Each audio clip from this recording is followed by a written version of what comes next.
and welcome to Josef's Model Railway and Toy Room. Thank you so much for watching. As always, just a bit of housekeeping. You don't need to like, subscribe or follow.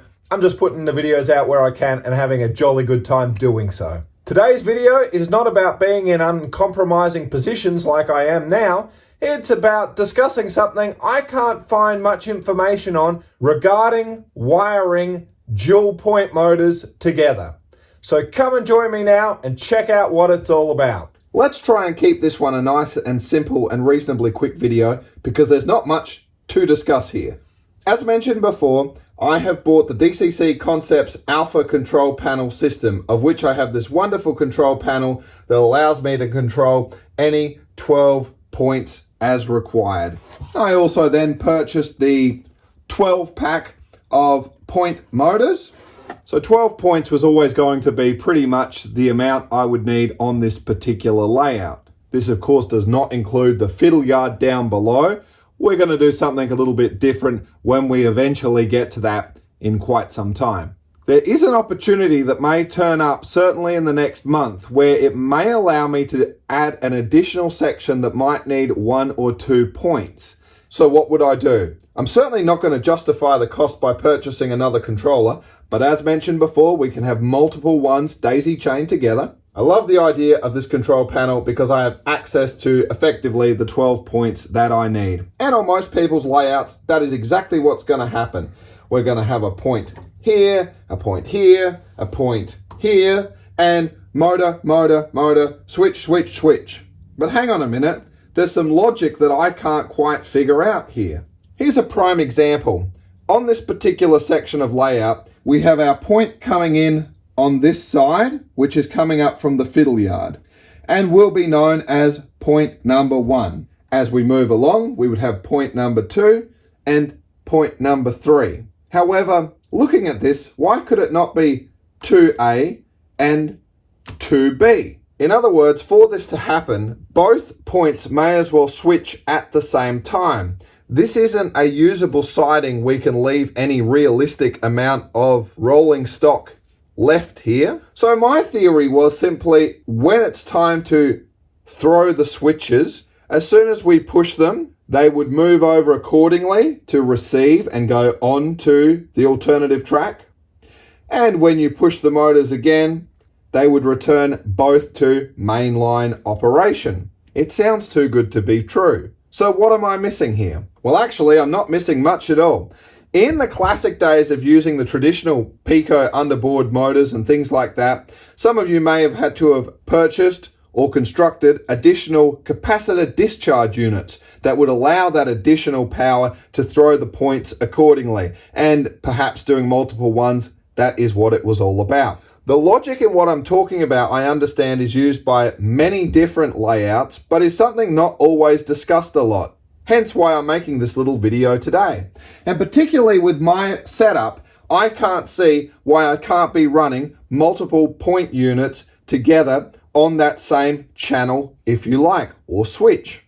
So let's wire it up and have a little bit of a demonstration and see what exactly happens, knowing that we can always program our switch in either position to move so they work in whatever direction necessary, or in my typically lazy approach, know that if this particular motor is moving in one way and this one needs to move in the opposite way, there is nothing underneath this board stopping me from just turning the motor into the other position rather than performing additional programming. Well, let us keep it brief and simple, shall we?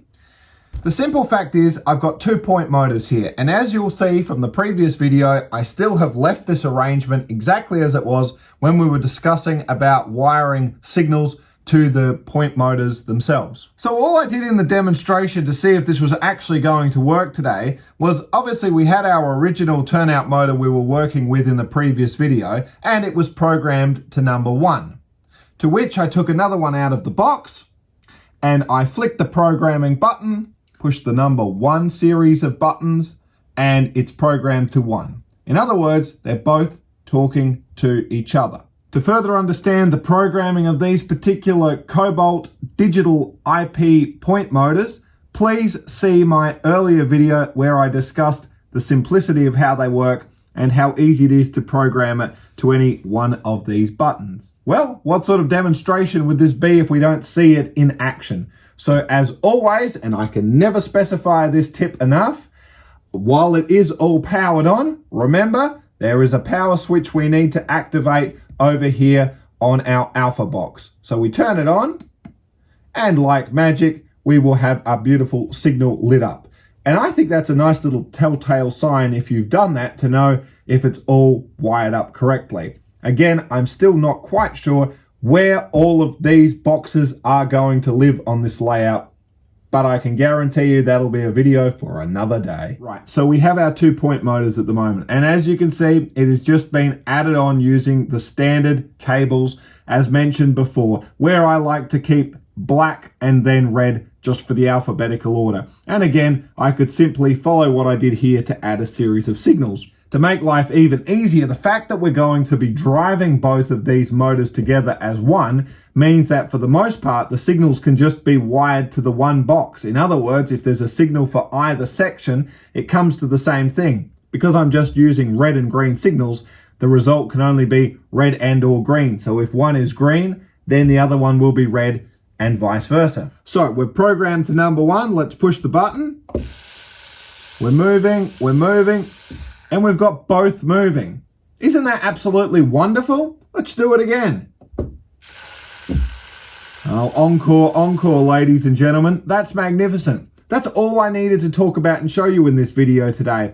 That now frees me up with an extra channel to have an additional point controller. I could even free up another one using one of the key sidings on the feature part of the layout. Are we going to do it? I don't know. What is important though is I do know my count is exactly at 12 at the moment on point motors. So if we're going to do anything else, here is where we're going to save an extra channel. Well, that's it for this video. I told you it'd be a quick one. Thank you so much for joining me, and we'll see you in the next one. Stay safe. Toodles!